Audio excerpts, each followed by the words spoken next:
চারিদিকে এক বুক জল, গাছগাছালিতে ভরে রয়েছে চারিদিক। কাকপক্ষীর টেরও পাওয়া যায় না সেরকম একটা জায়গায় গাছের উপর বাসা বেঁধে দীর্ঘ 22টা বছর ধরে রয়েছেন শ্যামল দাস নামে এক সাধু, যিনি মাচান বাবা নামে পরিচিত। তার বাড়ি নদিয়া জেলার নবদ্বীপ পৌরসভার অন্তর্গত 7 নম্বর ওয়ার্ডের রানীরচড়া এলাকাতে। রানীরচড়ার গঙ্গার ঘাট সংলগ্ন জায়গায় একটি গাছের উপর বাসা বেঁধে দীর্ঘ সময় ধরে তিনি বসবাস করছেন। একেবারে ছিপছিপে শরীর, মাথায় জটা বাঁধা, বেশ লম্বা শরীর মাচান বাবার। ভিক্ষাবৃত্তি করেই পেট চালান তিনি। তবে এখন চারিদিকে বন্যা পরিস্থিতি হওয়ায় সেভাবে তিনি আর বেরোতে পারছেন না। কেউ কেউ তার কাছে গিয়ে কিছু খাবার দিয়ে আসেন, বাদবাকি সব কিছুই তিনি প্রকৃতির উপর ছেড়ে দিয়েছেন। মাচান বাবার সাথে কথা বলে জানা গেছে, গাছের উপর থাকাকালীন বহুবার বিষধর সাপ তার শরীরের উপর দিয়ে চলে গেছে, কিন্তু কখনোই তাকে সাপে কামড় দেয়নি বা কোনো বিষধর পোকামাকড় বা জন্তু কেউ কখনোই তাকে আক্রমণ করেনি। তিনি বলেন, ওরা সবাই হলো আমার সন্তান, কেউ আমার ক্ষতি করে না। এই জঙ্গলে বহু গাছ আমি লাগিয়েছি, ওরা বড় হয়েছে, ওদেরকে ছেড়ে আমি কোথায় যাব? তাই চারিদিকে জল থই থই পরিস্থিতির মধ্যেই প্রকৃতির বুকে নিজেকে সঁপে দিয়েছেন মাচান বাবা।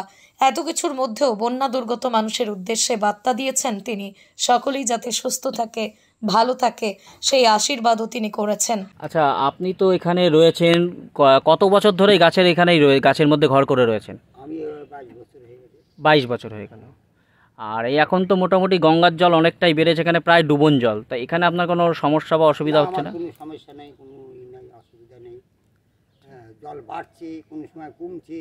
আচ্ছা। হ্যাঁ, তাতে কোনো অসুবিধা নেই। এর আগে জল বেড়েছিল, মাজা জল হয়েছিল, হ্যাঁ। তখন আবার এইখানেই ছিলাম, তখন আবার এরকম হয়েছে। আবার এই কিস্তিতে আবার জল ছেড়েছে, তাতে কোনো অসুবিধা নেই, আমার কোনো অসুবিধা নেই। তাহলে এই যে জল থেকে আপনার যে প্রয়োজনীয় জিনিসপত্র আনতে যাওয়া বা জল আনতে গেলে কোনো প্রয়োজন নেই, খাবার জল একটু দরকার হয়। এই যে খাবার জল এখান থেকে সামনে কল আছে, অসুবিধা নেই। তারপরে ধরো তোমার গিয়ে না পেলে তো গঙ্গা আছেই, কোনো ব্যাপার নাই, ফিটকিরি দিয়ে জল গরম করে হ্যাঁ জল তৈরি করে নিলাম। হ্যাঁ, এই যে জল বাড়াতে তো ঘরে আপনার অনেক পোকামাকড় ঢুকছে বা কিছু, সেখানে আছে পোকামাকড়, এরা সব কোথায় যাবে? সবারই তো বাসা টাসা ভেঙে যায়। হ্যাঁ, গিয়ে আর এক জায়গা উঁচু জায়গা যায় বাসা করে। তে আমার এখানে উঁচু পেয়েছে, তাই এসে বসে ওরা, যে এইখানে গিয়ে এইখানে গেলে আস্তানা পাবো, এইখানে গেলে তো বাবার, এখানে গেলে তো বাবা তো আর মারবে না, এই জন্য ওরা এইখানে এসে উঠেছে। কারণ ওইখানে গেলে সবাই মিলে কেউ লাঠি দিয়ে পিটাবে, কেউ দিয়ে পিটাবে, তাই জন্য ওরা ওইখানে যায়নি। আপনার কোনো ক্ষতি করে না তারা? না, ওরা আমার মতন, আমি জানি যে ওরা তো আমারই সন্তান, ওরা কোনো কিছু করবে না, ওদের মতন ওরা থাকবে, ঠিক চলে যাবে আবার। হ্যাঁ, ঠিক চলে যায়, পুরো বিশ্বাস। প্রতিদিনই কি আপনি আগে যেভাবে প্রতিদিন হরিনাম করতে যেতেন, এখনো কি সেইভাবেই প্রতিদিন যান? মাঝে মাঝে 2-1 দিন যাই। হ্যাঁ, হয়তো 2-4 দিন এদিক ওদিক গেলাম, একদিন গেলাম, এই যে এইখানে গেলাম, বাজারে বুজারে গেলাম, একটু সবজি সবার কাছে একটু চাই নিয়ে আসলাম, এইরকম আর কি। একদিন গেলে রোজ যাই না, রোজ যেতেন না, রোজ যাই না, ওই 2-1 দিন গেলাম, হয়তো রবিবারে একদিন বেরোলাম, তারপর দোকানে গেলাম, বা হয়তো আবার এই সেদিন মঙ্গলবারে বুধবারের দিনকে এই পাঁচিমাপুরের দিকে একটু গেলাম একদিন, এইরকম আর কি। দ্বাদশী হলো, দ্বাদশীতে অনেকে দিয়ে যায়, আবার অনেকে যাই একটু নাম দিয়ে আসি, এইরকম আর কি। তাই এই যে এখন জল বেড়েছে বা আপনার যাতায়াতে অসুবিধা হচ্ছে বা কিছু, সেখানে? আমার কোনো অসুবিধাই নেই, যাতায়াতে কোনো ব্যাপার নেই। আমার একটু যদি অসুবিধা হয়, দোকানে গেলাম, একটু এখান থেকে একটু কিনে, এই যে অনেকের নৌকা থাকে, বাবা একটু পার করে দেয় না, গেলাম। আবার হয়তো আসার সময় হয়তো দেখলাম, বাবা একটুখানি, ওরা যদি থাকে তবে নিশ্চয়ই পার করে দেবে, না থাকলে পরে ওই মাথায় করে এই যে ভেলা আছে, এই ভেলার উপরে দিয়ে ভাসিয়ে নিয়ে চলে আসলাম।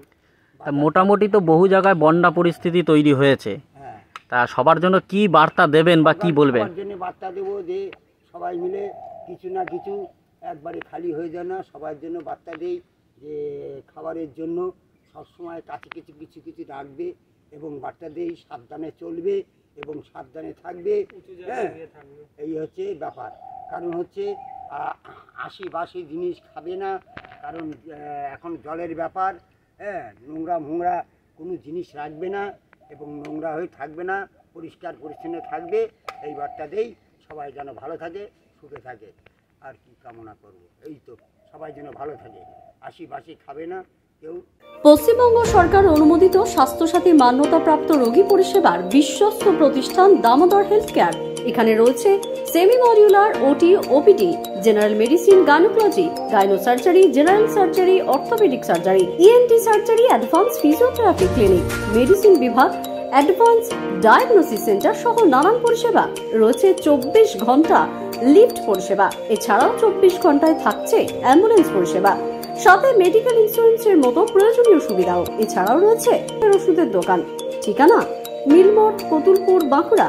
ফোন নাম্বার 9475240280 অথবা ফোন করুন 9475240290 এবং 9647180100 এই নম্বরে।